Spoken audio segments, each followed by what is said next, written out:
Hey, what's up? This is Argon here. Everyone loves sale shopping, I certainly do, and it feels like traditionally in fashion, January sales has been the real big one, although increasingly the move towards Black Friday has definitely been noticeable, and this year in particular, I feel like pretty much every retailer started those big sales on Black Friday way earlier than they normally would do, and instead January was more about giving bigger discounts for those things that were still left over. And that's from a Brit's perspective, where Black Friday as a whole has not really been a thing until last decade or so. It's not historically been a big shopping event in this country. But between November and now, I picked up a bunch of different on-sale things, which I'm happy with to varying degrees, and there's a big range of prices as well, from sub $100 to, I think, over $1,000. So deal hunting, saving money is very much the order of the day, and you know who's good at all that stuff? That's right, it's the paid sponsor of today's video, Karma. How could we do a sale video and not feature them? And in case you've been sleeping for the last 2 years, there's a link in the description so you can give that a go and download the Chrome browser button. It's almost as easy as a quick release bag strap, and once that's done, you can start saving yourself some cash. So you've got your button installed. Next time you're browsing some cool stuff online, the button will pop up at a supported retailer, at which point you can click it and save that product to Karma. You can select to be notified via email or push notification if that's your thing, if it drops in price, if it has a coupon you can apply, or if it comes back into stock. So you can grab yourself some bargains as soon as they go live. But more importantly, at least for me, is you can track some of the things that you're interested in and save them to dedicated lists. This can be as simple as saving a list of things you might buy in a sale, or treating it kind of like a mood board, or a lot of similar things and you want to compare them and then find out which one you want to go for at the end. There's a whole bunch of different options there. If you're on desktop as well, Karma can scan for coupon codes at the checkout so you can make sure you're saving the maximum amount of money possible. That's good in things like January sales, because people do often do like an extra 10% off everything in the sale, things like that. So you want to make sure that you don't miss out on any of those codes. And using select retail partners, Karma gives cash back to you and a selected cause of your choice. Nice. A link to Karma will be in the video description. A few people have already told me that they found it useful, so hopefully you get some good use for it as well. Now, let's check out some cool on-sale things. The first thing is actually the only thing that I picked up in the Black Friday sales, and it is a belt, specifically the FN-D4 belt from GoopiMADE. It's a brand that we've talked about some time ago now, and was something that was picking up quite a lot of popularity in Taiwan, where the brand's from, and now that's kind of extending overseas in a big way. This brand is being stocked by more and more international retailers and becoming more and more available. They've got a signature mega oversized ultra wide style, which clearly is proving popular. This belt though is a little bit more conventional, but not without its unique touches. First of all, you'll probably see it's in this quite unusual sand color, which was one of the big things that drew me to it, because it's quite unusual to get a kind of technical belt in something that isn't black or olive, but I thought this would go quite nicely with some of my lighter colored pants and provide a nice bit of contrast there. You've also got this paracord detail here joining two parts of the belt together. Not only is this a nice kind of texture and visual change, but it also allows you to have a nice little technical dangle, and because of its positioning to one side of the belt, it naturally falls on one side, which tends to look quite nice, it kind of going over the leg rather than straight down the middle between your legs. This did come in black, but I fancied something a little bit different. I got this from UK retailer This Thing of Ours. This was on sale for 40% off, so it cost me £60 instead of £100 retail. I feel like 100 is pretty steep, but 60 really brought it down to a far more reasonable level. These buckles are actually quite expensive to buy by themselves. But yeah, being able to get this whole thing for 60, which does have this pretty unique detailing, and you know, it's a nice quality nylon webbing as well. It's not like the really sort of cheap, nasty feeling stuff. I'm fairly happy with this overall. From the smallest pickup to the biggest now, I've been getting a lot of mileage out of the Atom AR jacket recently. It's a heavily insulated mid-layer that's just really comfy and perfect for very cold weather. So I thought, why not supplement that with something that has that more urban technical kind of appearance? And of course, Acronym is always a go-to brand when it comes to cool outerwear stuff. So I ended up picking up this, which was on 18 Montrose on sale. So I think it was like £300 off or something like that. So it was quite a substantial saving. on the J91-WS. That super puffy, oversized look is pretty different to anything that I have already, but it does have a very familiar, all black, very overtly technical kind of design. So it was a bit of a mix of the familiar and the unfamiliar. There is, of course, stuff to like about this jacket. The aforementioned zips provide this really clear, functional look, they certainly do have a lot of carrying capacity. You've got 3 on each side, and all of them are pretty sizable. For a mid-layer piece, it's a huge amount of carrying capacity, and they look pretty cool kind of poking out from underneath another jacket as well. More importantly though is the articulation and the stitching on this thing. They use a really complex pattern for the insulation here, so you can see all these different areas of stitching all over the jacket to keep the insulation in place and around these key areas where you need them, or indeed you don't need them most. Check out, for example, the circular stitch on the back of the arms here. You just won't see this from a conventional outdoor gear brand. And thanks to the heavy articulation, the gusseting under the arm, stuff like this, it's surprisingly easy to move around in this jacket considering its high bulk, which is by no accident. This is exactly the kind of thing that Acronym is very practiced in.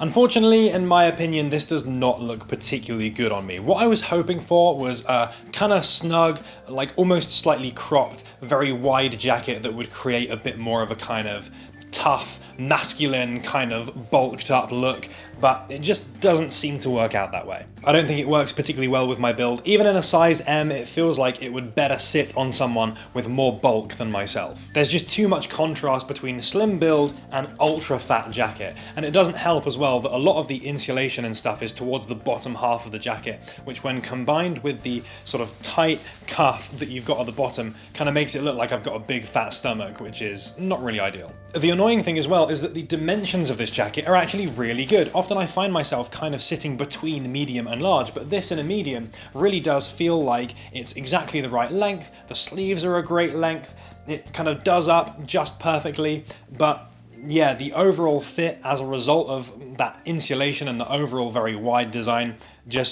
it's just not quite right for me. And yes, it's a really warm, really great feeling mid-layer, but when something is as expensive as Acronym stuff tends to be, you really want it to look good as an outer layer as well, so you can kind of show it off and make the most of it. And I would just never wear this on its own, to be honest. So maybe a black Atom AR jacket is on the cards instead, which will be similar to something that I've already got, of course, but a little bit different. If you've got any alternative suggestions though for a highly insulated mid-layer which looks really awesome, then I'm all ears. Next up, I've got a couple of real bargains, and it's 2 pairs of sneakers. The first, the Nigel Cabourn Vans, which you might have seen in the last video. I got these 50% off from Haven, making these, I think they were $75, which is about £55. To me, this is exactly what you want from a collab because it keeps the integrity of the original shoe. It is very much still a Van slip-on, but with quite a few fun little details added. You'll see, for example, on each side, you've got these little eyelets here attached to this textured section, which you only really see up close, but it has this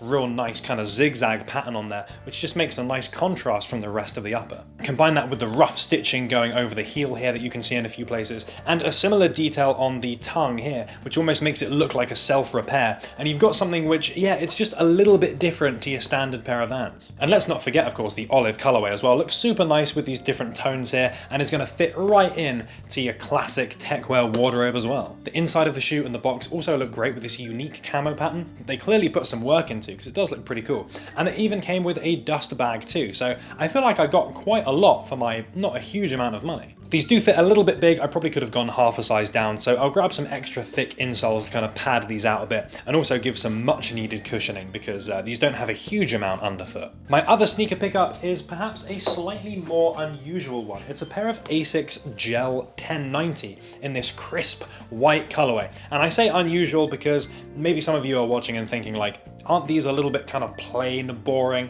bit of a normie shoe considering the kind of thing that I usually like? Maybe that is true, but I do have a specific plan with these. I'm going to dye them myself and change the color. I picked this shoe because it's got quite a lot of different panel detailing, so there's a few different materials being used here, so I'm hoping that will really help bring out some different tones when I come to change the color of these. I'll do a video about it probably next week, and it will be part tutorial and part just kind of documenting my experience with trying this to see if it works and see if I can sort of achieve the look fit you would expect from an 11 by BBS shoe, for example, at a far lower cost than those. These were half price as well. They were £40 or about $55. I actually noticed though that on the other shoe, there is a weird pink stain on them. Ordinarily, I would have sent them straight back, but I thought I'm going to dye these anyway, so maybe I can try and get some money off. I got an extra 15% on that basis, so I think all in all these cost £34, which is mega cheap for what is actually not a bad looking shoe, and they're surprisingly comfortable underfoot as well.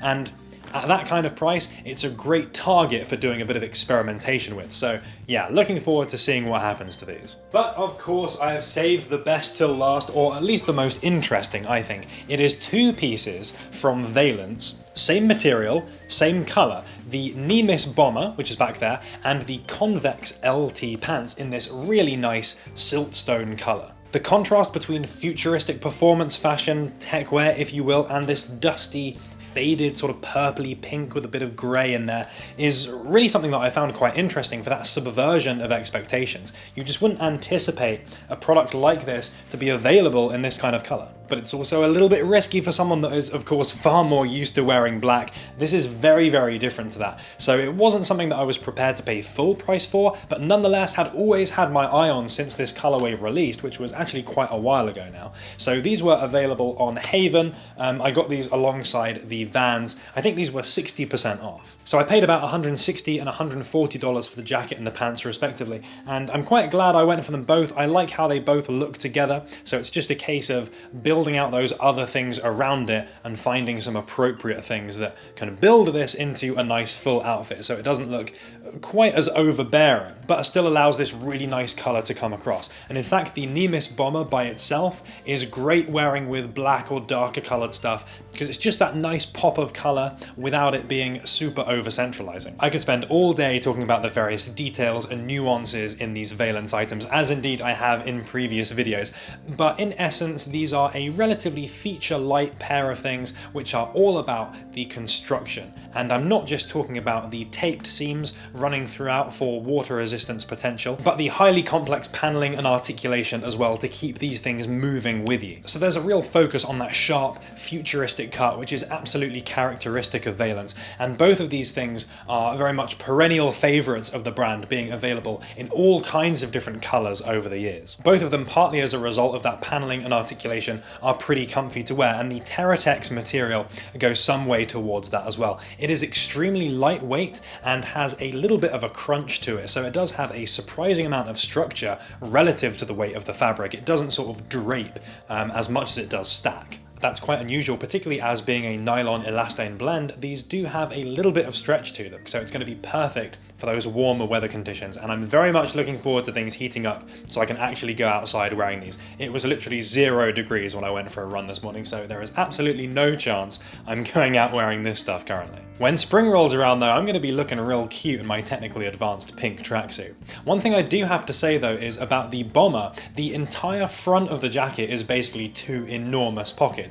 The actual entrances are relatively small, making this look like a very, very clean and, yeah, futuristic, sharp item of clothing. But in fact, these pockets extend upwards all the way to the neck of the jacket. So if you wanted to, you could potentially put something absolutely enormous in this. I went for size L on the bomber. I'm normally between a medium and a large in most things, and I did try the medium in store quite a long time ago, and I found that it was a little bit too tight in the chest.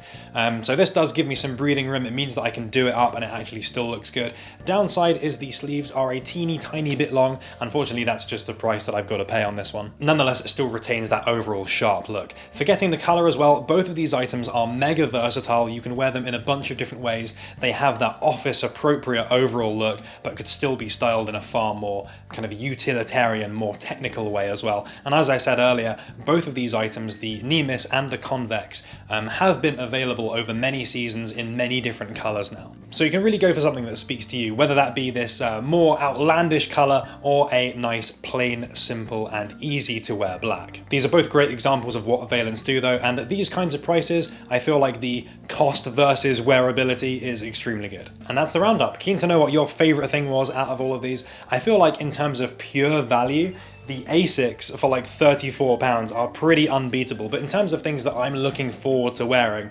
definitely the 2 Siltstone items I think are going to be pretty fun ones. Anything you want to see more of though, let me know. I'll try and work some of this stuff into a future video. If you haven't tried out Shop Tagger, there's a link in the description. Give that a go if you want as well. And if you've picked up anything good in the Black Friday or the January sales, then definitely add that to the comments as well. Always keen to hear what cool bargains you guys have managed to find, because there's so many different retailers out there that there's definitely going to be some good stuff, some undiscovered gems that people have managed to find. That's all for this week though. We'll be back next time, maybe with a dyeing video. We'll see how that goes. And thank you so much for watching. If you enjoyed it, do give it a like. It is super appreciated, and we will be back next week with another video. Shout out to Revue de Mini. I've probably butchered that pronunciation, but glad you liked Heinzio as well. And shout out to Jael. I definitely agree with that sentiment of seeing things that elicit a strong response. Even if you don't like them, I think it's more interesting to have brands that do that some people love and some people hate, than it is for a brand that everyone just kind of likes a bit. Thanks for making it all the way to the end of the video. If you want to see some more, there's going to be links going up at the top. If you haven't subscribed yet, then definitely consider doing so, because you don't want to miss all of this cool stuff that's on the horizon. As I say, we've got some DIY stuff that I've never done before, so it's probably going to go terribly. And we've got some more stuff on the way as well, some cool items of clothing, brands that I've never covered before. So yeah, keep an eye out for that.